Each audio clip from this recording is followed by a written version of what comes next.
Present by Ujala Films, Maithili. Presented by Bittu Malangia Entertainment.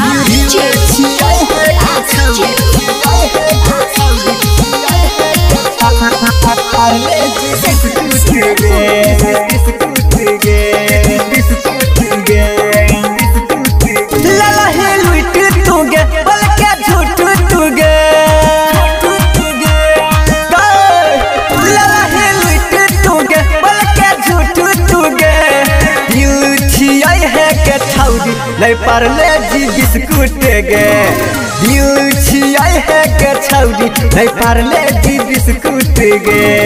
दिल छियाई है के छौरी छियाई है के छौरी छियाई है के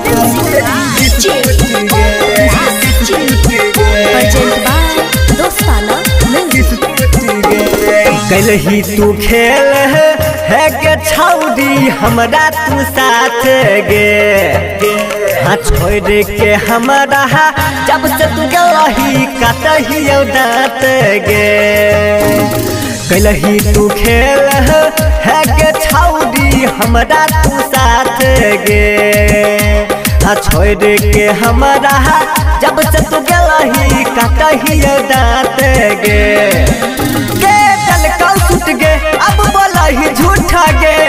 दिल छियाई है क्या छौरी नहीं पार्ले जी बिस्कुट गे दिल छियाई है क्या छौरी नहीं पार्ले जी बिस्कुट गे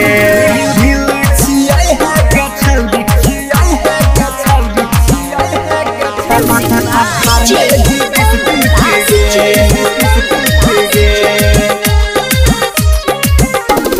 राइटर अंकित रोशन के गीत राइटर अंकित रोशन के गीत बुझै छी छौरी खारा बुझै छी छौरी खारा राइटर अंकित रोशन के गीत बुझै छी छौरी खारा सोची के जैसे करबै प्यार बन गलही तू धोखेबाज गलही सीख तू गे कौने दुख से गे दिल छियाई है के छौरी नहीं पार्ले जी बिस्कुट गे